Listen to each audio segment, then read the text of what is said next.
It seemed Rome had been reborn. In the reign of Justinian, the empire's armies had marched across the Mediterranean, reclaiming lost provinces that had once been the pride of Caesar and Augustus. North Africa wrested from the Vandals. Italy retaken after centuries of barbarian rule. Even parts of Spain had briefly returned to imperial hands. In Constantinople, the Hagia Sophia rose like a crown of light, the largest and most magnificent church in Christendom. To stand beneath its dome was to feel the presence of heaven itself. To many Romans, it seemed that history had turned back, and that the old dream of empire had returned to life. But empires are not rebuilt by dreams alone. Behind the glory, Justinian had drained his treasury, stretched his armies thin, and left the countryside scarred by plague. The empire looked vast on a map, but its strength was fragile. And while the Mediterranean marveled at Rome's return, in the east an old enemy was waiting: Persia, proud, powerful, and patient. For centuries, Rome and Persia had circled each other like two lions, neither able to destroy the other, neither willing to step back. They had fought for Armenia, for Mesopotamia, for control of the great trade routes that linked east and west. They had signed treaties, exchanged prisoners, and even, at times, helped each other. But beneath the words and rituals, rivalry never died. And now, in the generation after Justinian's death, that rivalry would erupt into the most destructive war either empire had ever known. It would last decades. It would bleed both sides dry, and when it ended, the world would not be the same. To understand the war, we need to understand the stage. Rome and Persia were not simply neighbors, they were equals. Rome controlled the Mediterranean, the ancient Mare Nostrum. Persia ruled the Iranian plateau and Mesopotamia, the rich lands of the Tigris and Euphrates. Both had sophisticated armies, proud aristocracies, and ancient traditions and kingship. Their borders ran like scars across Armenia and the deserts of Syria. Fortresses dotted the frontier, Roman cities like Dara, Persian strongholds like Ctesiphon. The rivalry went back centuries. The Roman general Crassus, eager for glory, had led Roman legions into Parthia, meaning the Parthian Empire, which was named after a historical region located in northeastern Greater Iran in 53 BC, only to be crushed at the Battle of Karhai, east of the Euphrates River. His army slaughtered, his standards captured, his head sent to the Persian king as a trophy.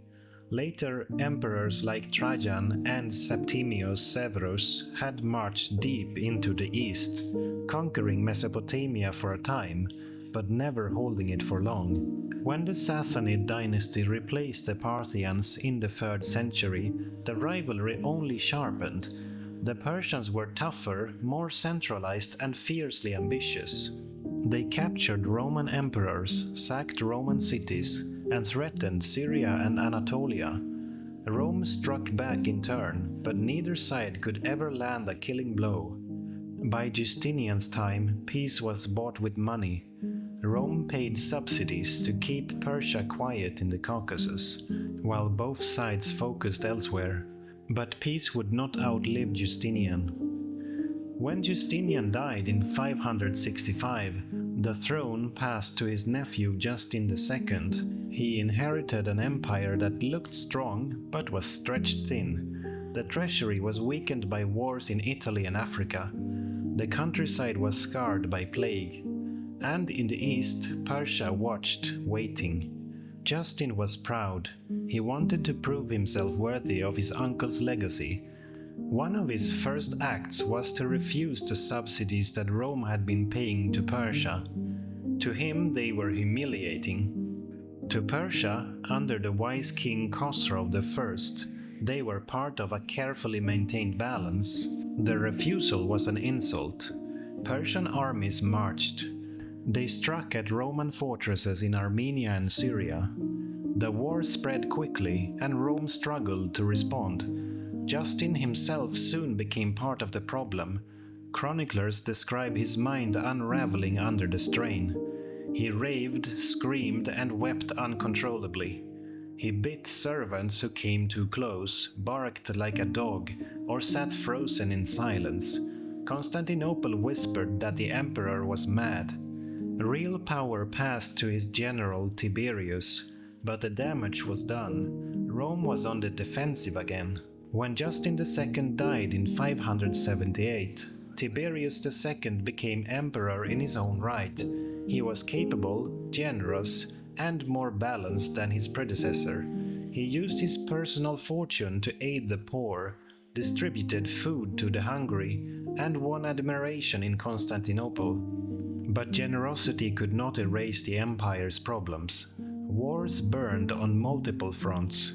In the Balkans, Slavic tribes were pouring southward, raiding deep into Roman lands. In the east, Persia pressed hard. Tiberius managed to hold the line, but he knew the task was greater than one man could carry. On his deathbed, he turned to his son-in-law, Maurice, and handed him the crown. Maurice would prove to be one of the most remarkable emperors of his age. Maurice took the throne in 582. Unlike Justin II, he was not impulsive. Unlike Tiberius, he was not merely a caretaker. Maurice was a soldier, disciplined, pragmatic, and determined.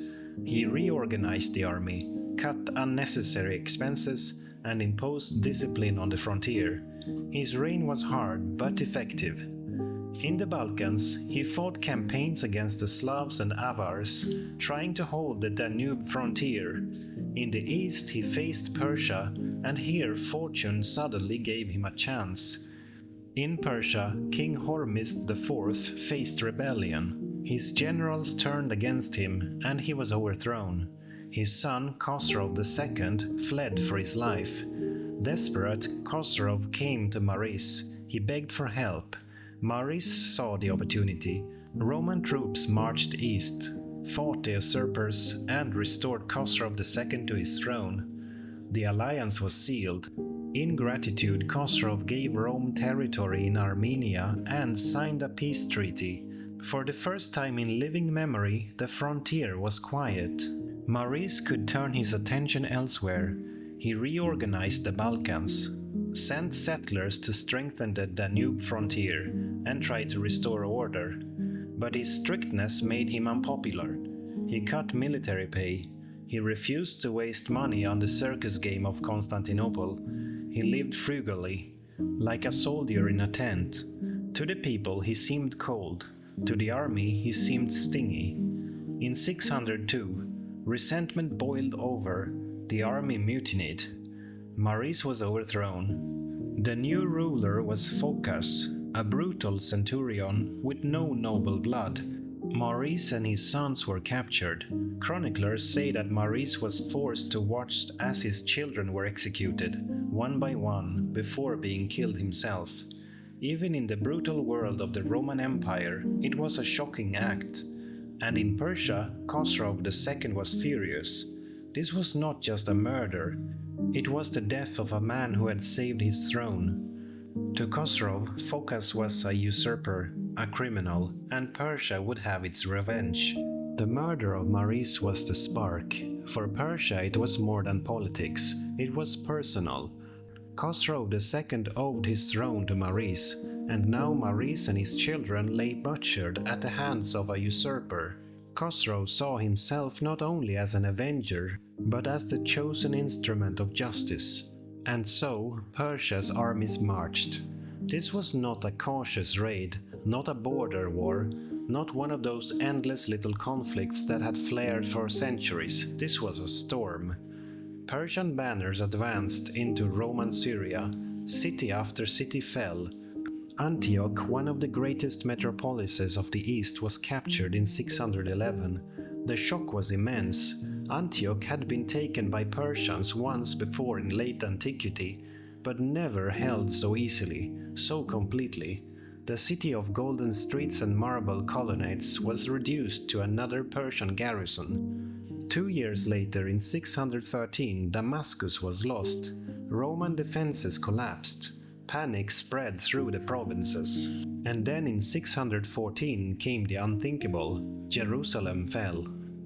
The holy city, sacred to Jews, Christians, and to the empire itself, had stood through centuries of war. Pilgrims came from across the world to walk its streets, to pray at the Holy Sepulchre, to gaze upon relics said to be touched by Christ himself. Now it was aflame. The Persians stormed the city after fierce fighting. Thousands of defenders and civilians were massacred. Churches were torn apart. Monasteries plundered. The Patriarch of Jerusalem was taken prisoner. But the wound that cut deepest was the loss of the true cross. This relic, believed to be the very cross upon which Christ had been crucified, was the most sacred treasure in Christendom. Processions had carried it through Constantinople in times of need. Soldiers had marched into battle with it before them. To the faithful, it was not just wood, it was the living proof of salvation. And now it was in Persian hands.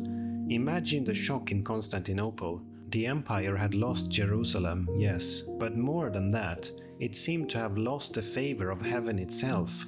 Chroniclers speak of people wailing in the streets, fasting, weeping, begging for God's mercy.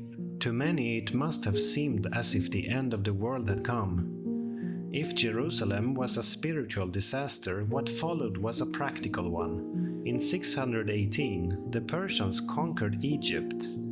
The fertile valley of the Nile had fed Rome since the days of the Caesars. Its grain ships sailed north each year, bringing wheat to Constantinople, ensuring that the city's people, 500,000 strong, had bread. Without Egypt, famine loomed.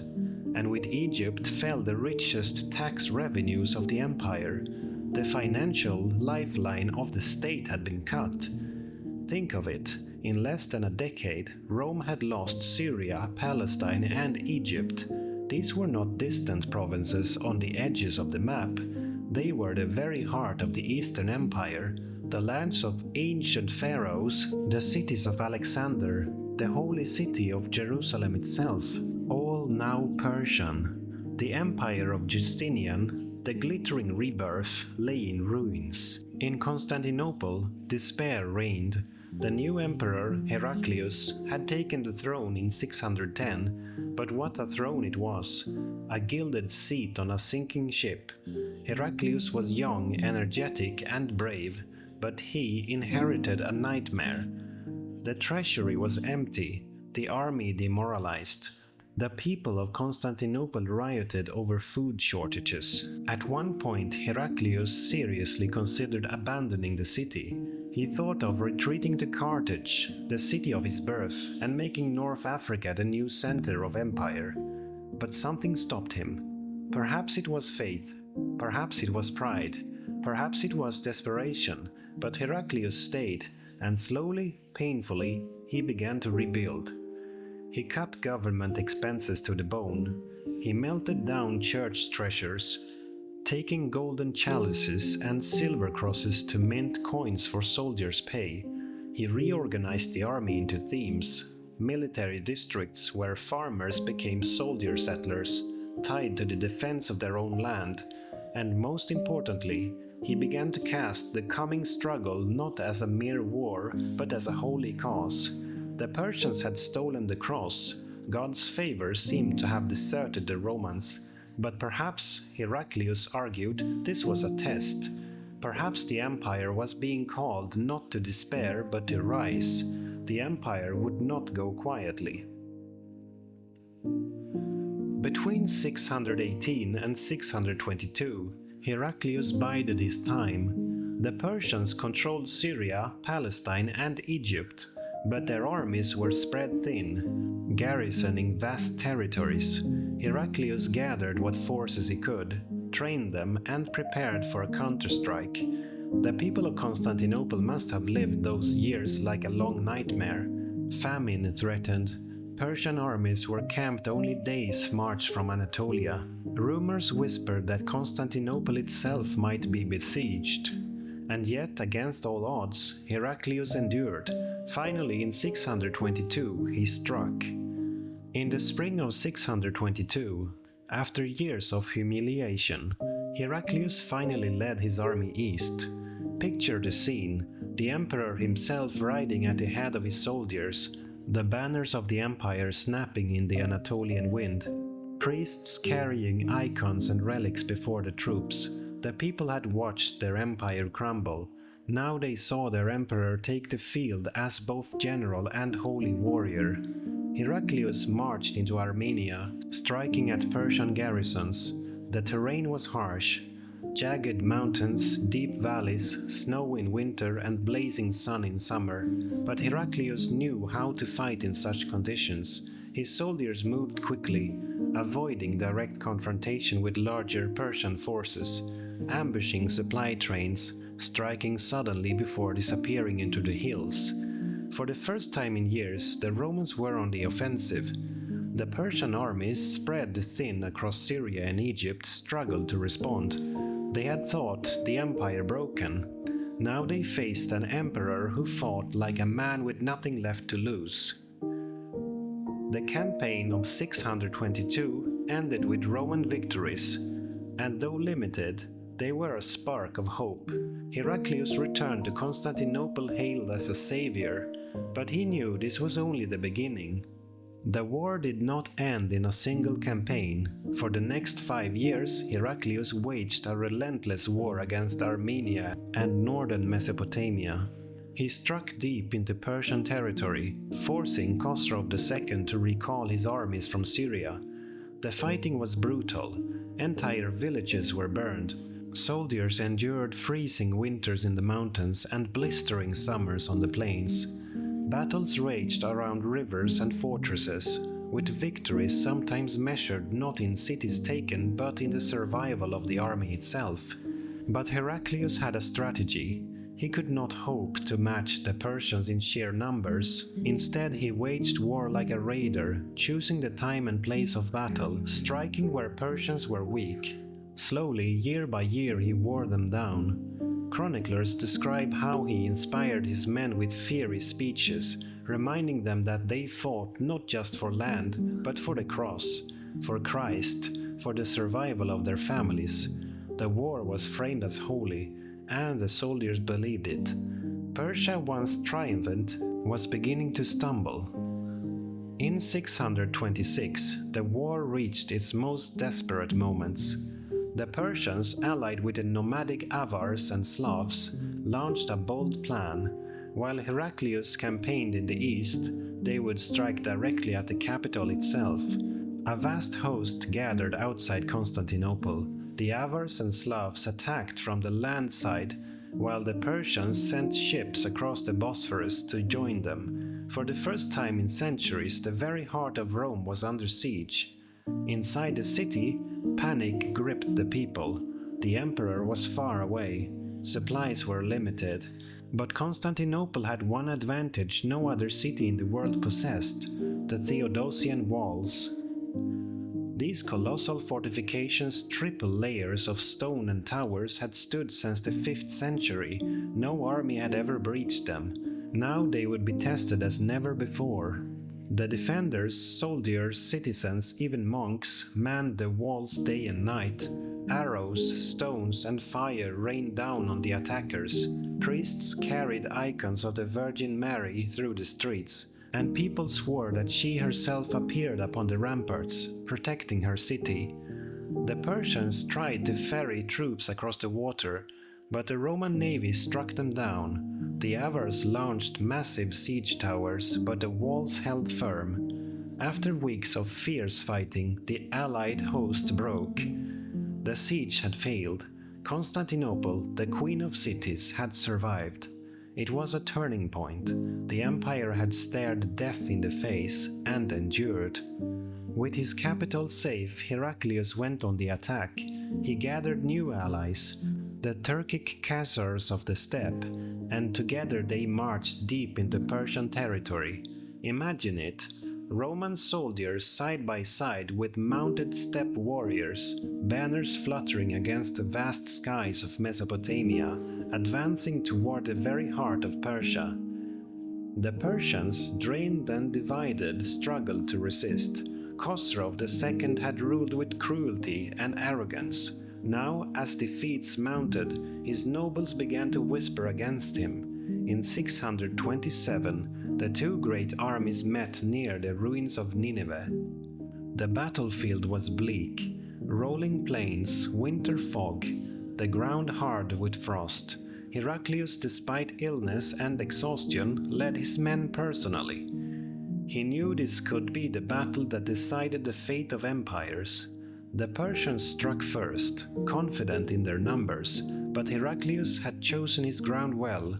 The fog concealed his maneuvers, and when the Persians advanced, the Romans counterattacked with precision. For hours the battle raged. Chroniclers describe Heraclius himself riding into combat, sword in hand, fighting like a common soldier. His courage steadied his men, and slowly the Persians broke. By day's end, the Persian army lay shattered. Roman soldiers trampled the standards of their enemy into the frozen earth. It was a victory as decisive as it was unexpected. The empire that had seemed doomed now stood triumphant. The news of Nineveh shook Persia to its core. Khosrov II, once the conqueror of Jerusalem and Egypt, was now seen as a failure. His nobles, weary of war and angered by his tyranny, turned against him. Within weeks he was overthrown and executed by his own son. The war was over. Rome and Persia, exhausted beyond measure, signed a peace. The Persians would withdraw from all conquered lands. The true cross would be returned. The Roman Empire, against all odds, had survived. The year was 630. After nearly 3 decades of disaster and struggle, Heraclius returned to Jerusalem. It was a moment crafted for history books and for sermons. The emperor himself, clad in simple robes, walked barefoot through the gates of the holy city. Before him was carried the true cross, the relic stolen by the Persians 16 years earlier. Crowds lined the streets.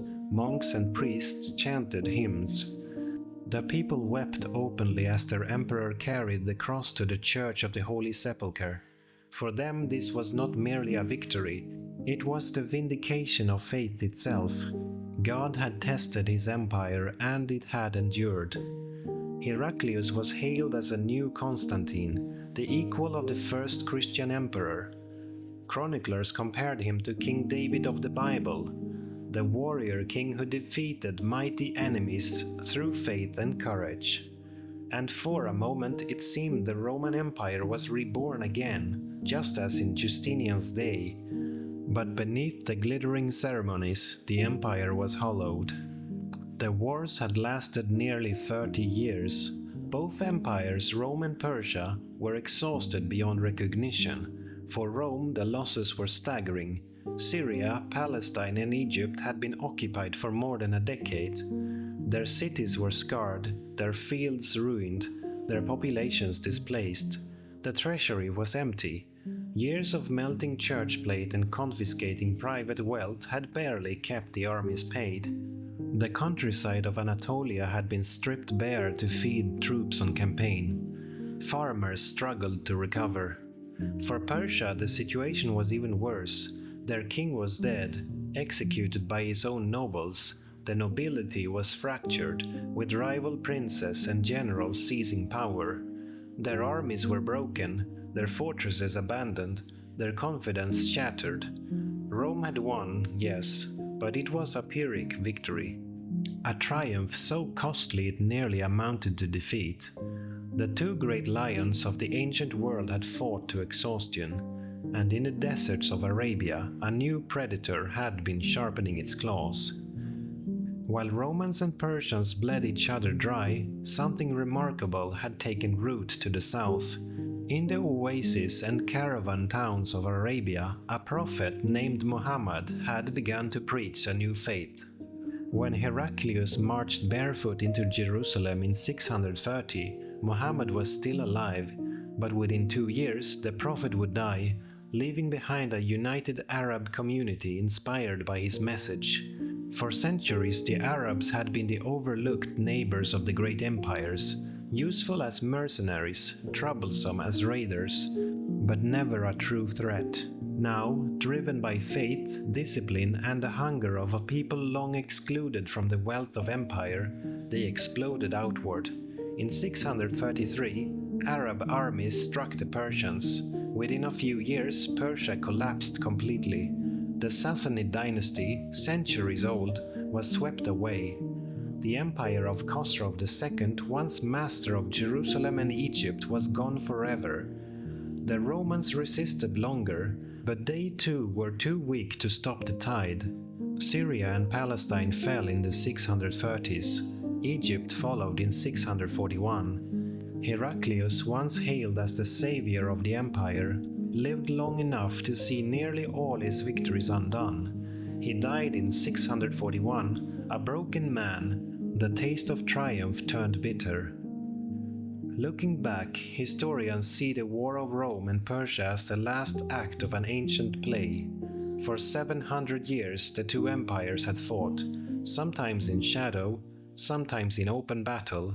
They had been the twin pillars of the old world, each defining itself against the other, and in the end they destroyed each other. Persia vanished. The proud Sassanid kings, heirs to Cyrus and Darius, were gone. Their empire dissolved into memory. Rome survived but transformed. The empire that once dreamed of uniting the Mediterranean was now a smaller, Greek-speaking state. Its heart was not Rome, nor even Jerusalem, but Constantinople. It would live on for centuries, but as something new, the Byzantine Empire. The old world of Caesars and Shahanshahs had ended. In its place, a new world had begun, a world of caliphs and sultans, a world where the Mediterranean was no longer the center of power, but just one part of a far larger stage. What can we learn from this war? First, that even the greatest empires are not invincible. Rome and Persia were the superpowers of their day, unmatched in wealth, armies, and prestige. Yet they bled each other dry until neither could stand. Second, that history is not always a straight line. Justinian had dreamed of restoring Rome's glory. Heraclius had seemed to achieve it, and yet, within a single generation, much of that dream had crumbled. Victories can be fleeting, even when they feel eternal. And third, that history often turns not on the battles we expect, but on the ones that follow.